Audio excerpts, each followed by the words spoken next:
Hello and welcome back, and that is right. Does that look familiar to you? That's right. This is the Zimacube Pro, the second device in IceWhale's crowdfunding campaign that started close to a year ago now for a new NAS system. Now, we've already talked about this one. This was the prototype, the N100. This has seen several revisions during its development on crowdfunding. They're over on Kickstarter, but this is the Pro Series device. This was, again, kind of the big, beefy Pro version, and they made the most noise about back when the crowdfunding started. Early crowdfunding pricing at $899, and then there was the standard crowdfunding at $899 with an RRP. Now, it's starting to appear on retail of $1,199. And this video is most of the review. I really have mixed feelings about this device, okay? I quite liked the N100, but of course the N100 that I used was an early prototype. It's seen lots of different revisions, and again, I do recommend checking out the video over on Hardware Haven, where he dug seriously deep into the PCIe architecture of that N100 CPU and the lane arrangement that came off the back of it with PCIe inside it. This device didn't have those same limitations theoretically possible in place, and this has seen numerous changes to its MOBO inside and the layout and arrangement of things like the network interface there on the rear. And I'll say right now I've finally got my hands on it, it is not quite what I wanted it to be, more likely what I hoped it would be. And a lot of that will become a little more clearer when we get to the performance later on in the video. But let's stay positive, shall we?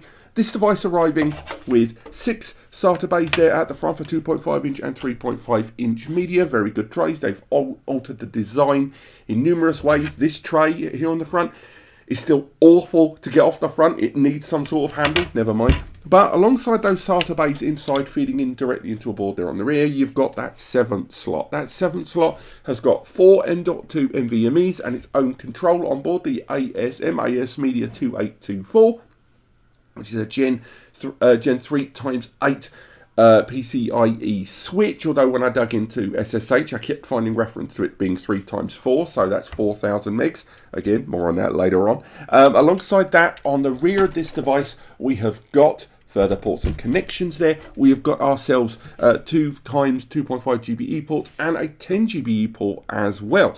Alongside that, we have got USB 3.2 Gen 2, but we've also got Thunderbolt 4 connections on this.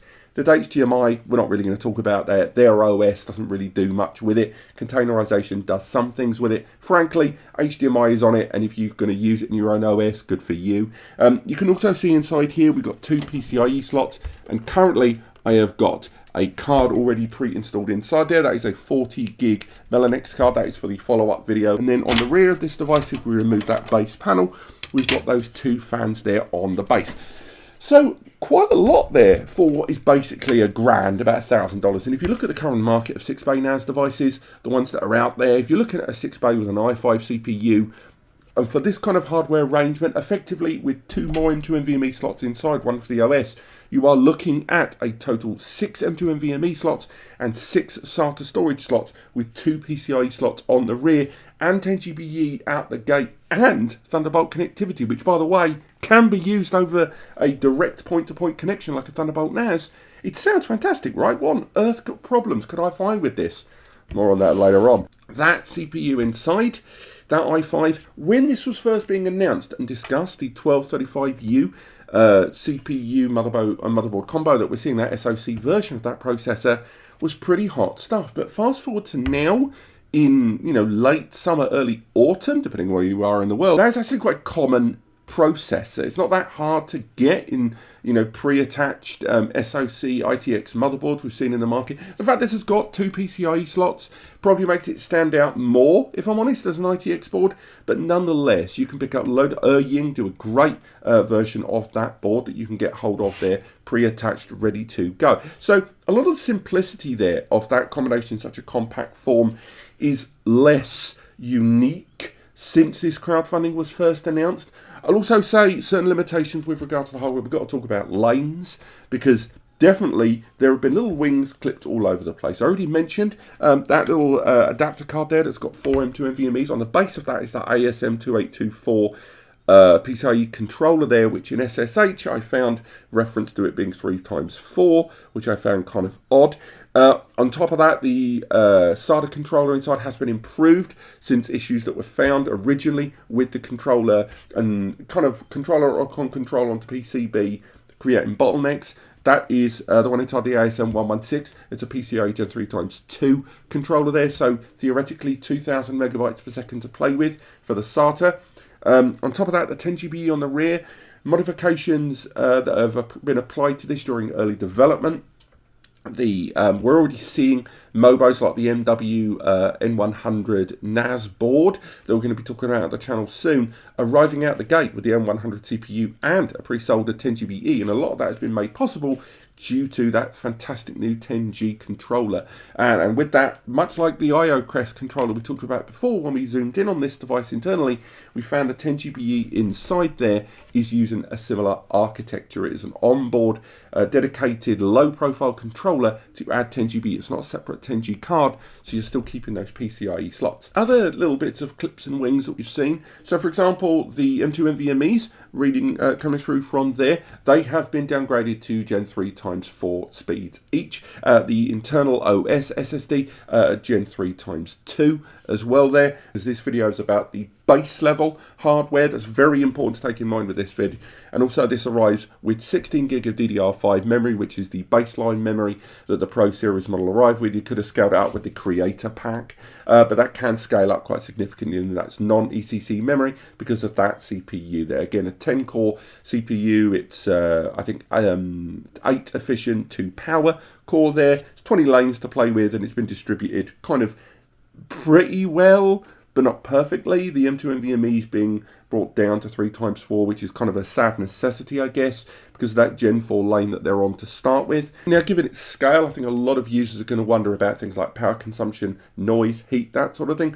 I'll say that temperature on this device during most of my testing wasn't actually so bad. You'd think of all this giant cluster of stuff here. In short-term testing, the temperature levels of both CPU and the M2 NVMe's, at least going by Zima's own OS temperature measurements, wasn't actually that bad. However, I will say the noise of the system is definitely going to be a problem for some of you. Now, during idle and low-level use, noise levels during low level was around 33 to 38 decibels. Now, bear in mind, that's fully populated with 4 TB hard drives and every single M2 NVMe slot utilized there. It also had 2 active LAN connections during that time.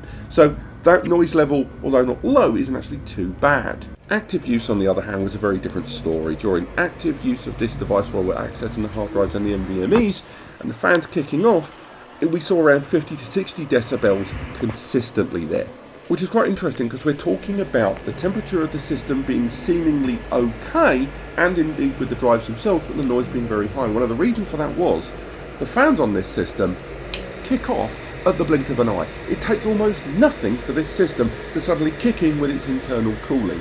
Now, how much control you have over the fans on this is actually pretty darn low. There's virtually nothing with the base level OS, and I will say that because of that, the temperature sensors on this have clearly been set to kick in at quite a low gate, arguably to the point where this system is going to get real noisy even when you're doing largely, non-pressury endeavors on this. I did a whole Plex Media server test video, which may already be live, and during that video I had this on, just accessing it for Plex, and even when the CPU was reaching around 20-25%, all the fans were going full tilt there. It seemed wildly unnecessary. But on the other hand, I can see why they're beef. They don't give you that amount of control. They want to be better safe than sorry. But seriously, when it comes to noise, this thing's going to bug you. Power consumption, on the other hand, on this, again, we are still talking about fully populated with 4 TBs, fully populated in every M2 NVMe slot. There was always going to be a higher power consumption than a device with nothing inside it. And it was indeed still that i5 processor there inside. Now, at the lowest airborne. We had it completely idle, untouched for a while. We saw around 51 watts during standby. Idle, when things were kind of used, but we just finished using them, was around 63 to 65 watts. And during high, intense, active use, with the CPU getting 50 to 60 to 70% utilization, we saw around 73 to 75 watts utilization there in terms of power. Again, not low numbers, but you have to factor that in with the i5 CPU and the full storage utilization at that point. Next up, I want to talk about the ZimaOS, because as I mentioned, this video is about what you get when you buy this with no modifications. Nothing extra, no 10G cards. All of that will be in the follow-up video when we try to see what we can expand this towards, and that includes software. But the ZimaOS software is basically CasaOS with some functions that are far more tailored towards this storage device. And I'm not going to say it isn't user-friendly, because it is. I'm not going to say it isn't a quick boot, because it is. I'm not going to say that it's not intuitive, because it is. All of those things are really, really good. But I think it's a stretch to call it an operating system of any regard. It is basically a skin over container management. Settings and system control until you are ready to go SSH, until you are ready to go command line, is almost non-existent. The settings are very, very small, and although they've added in recent months RAID support on this device, it is lackluster in the extreme. What you can do, the extent to which you can harness it, is very, very small. A lot of the time when I was using the default file manager, it wasn't very clear to me when I was making file transitions whether they were happening, whether they'd completed, or whether the system was just hanging out at me. Nothing was telling me whether the file transfers were happening. I created, to start with, a RAID configuration across the hard drives and a separate RAID configuration across the SSDs. I was migrating data between them, and I would still say there was almost no clarity when I was utilizing the file manager that anything was actually happening, apart from an incredibly small indicator at the top right saying a pasting was happening with no information bar, and often I left it overnight at one point and it didn't complete the paste, and it was a small 50 gig paste between NVMEs and the hard drive there. There have been improvements to ZimaOS. They've recently added a virtual machine tool there that has a Windows 10 trial that you can boot out from there, and it is pretty intuitive and pretty friendly. But as a VM manager, it's still incredibly featureless. It is very basic, and there are better options out there. Now, the LAN management was non-existent. You could watch the LAN, you could play with the remote access a bit, but honestly, it was one of the most lackluster software experiences I've ever had. And the problem is, it would be very easy to say, this is crowdfunding, it's very easy to say, this is an early product in development, but these things are simply not true anymore. ZimaOS and CasaOS has been around long enough that it needs to deliver more than that. And we've seen companies like Ugreen rock out with their own NAS OS. We've seen third parties rocking out the gate that have invited the likes of TrueNAS and Unraid to have their software on their hardware.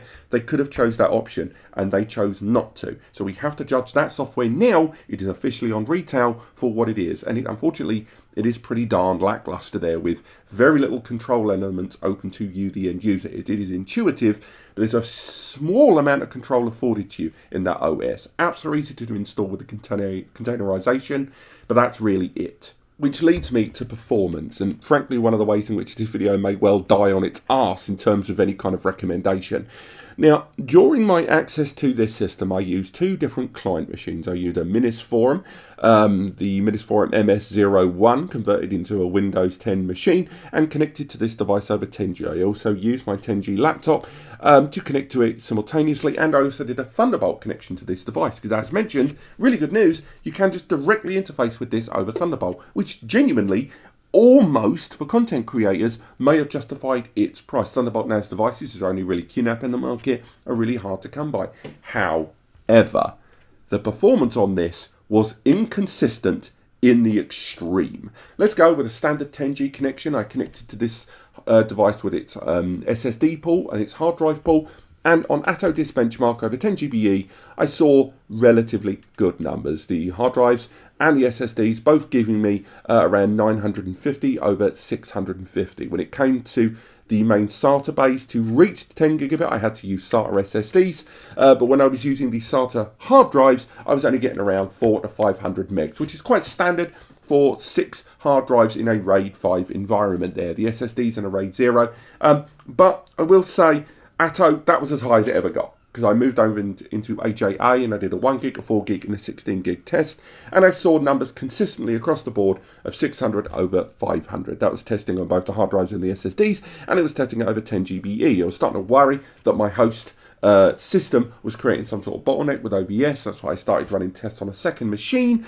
which didn't have OBS, that was running on a dedicated 10 gig NIC that I'd already bench tested separately on another 10 gig system, full saturation up and down. Nonetheless, 600 over 500. Then I did a Windows transfer test, and this is where a lot of the optimization issues and possibly some of those PCIe issues that were mentioned in the Hardware Haven video that I referenced at the beginning really did bubble to the surface there. I saw weak storage transfer numbers of just 300 megs on the hard drives, and I saw the SSDs in 500 to 600 megs. Again, we saw that bottlenecking there. Again, I started worrying it was my host system. That's why I started moving over to other connected methods like Thunderbolt. More on that in a moment.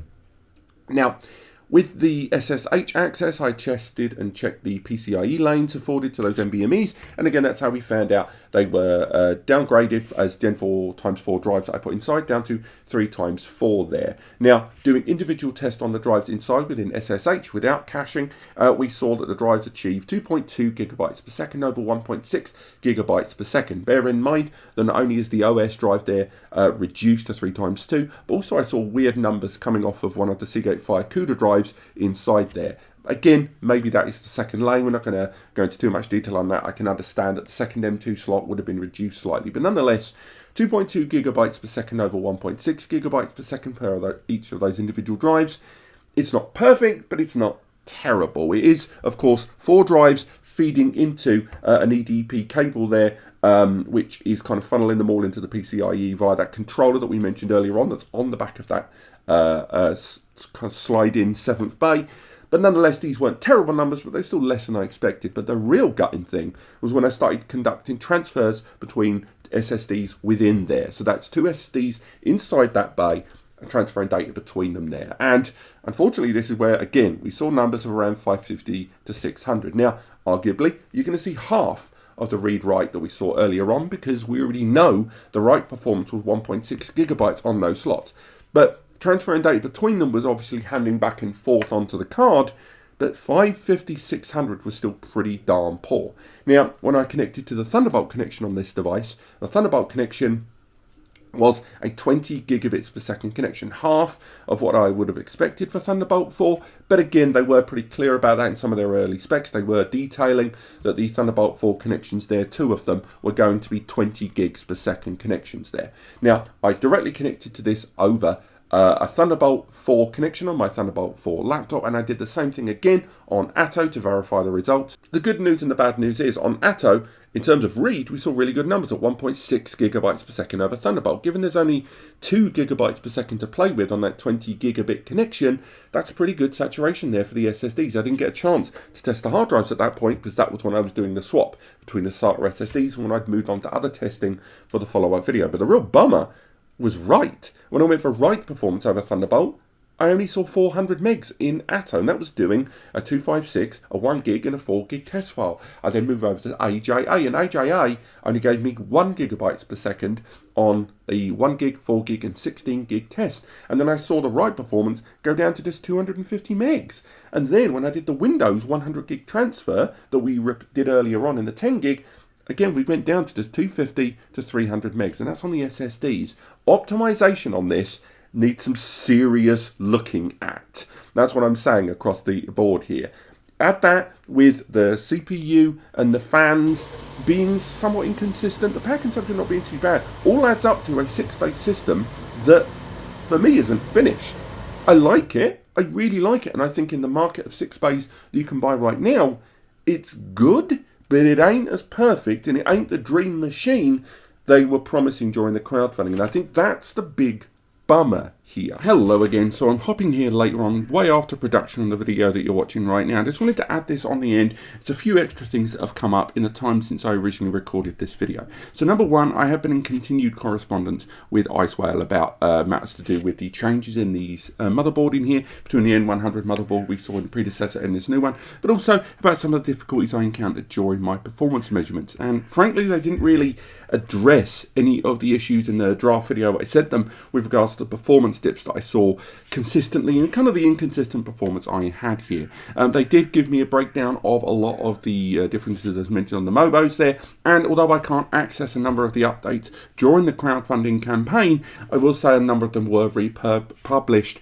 on the IceWhale community forum there, and it did give me a lot more information about the motherboard changes. The cooling system on this, I will say, the difficulties I seem to encounter with it, with some of the temps and indeed the fan work there, I was not alone in that, and IceWhale have confirmed that they are working on revisiting and hopefully releasing a new cooling system for this, and the indications in the correspondence I had with them did seem to indicate that they are going to be shipping that out to users. With regards to fulfillment, they stated as of the correspondence I had on the 12th of August that they have fulfilled up to 70% of the orders for this device. It's really just the AI creator pack models there that are now starting to ship out. So the majority of the fulfillment has begun, and this is representative of the final product there. Now, returning to that subject of the performance, I will also add that my performance for this, as mentioned in the video, it's not universal. There are actually several users already that have published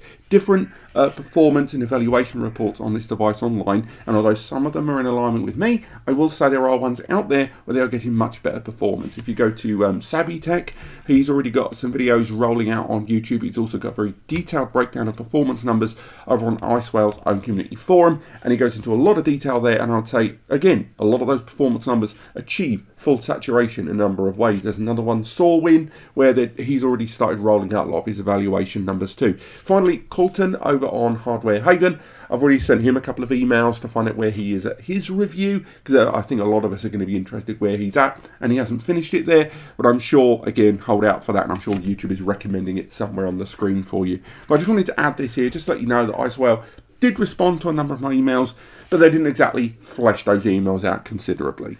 This had to live up to a lot of potential. It had to live up to a lot. It was making exceedingly bold promises at the start of the year. And the problem is, I think it overstretched its promises.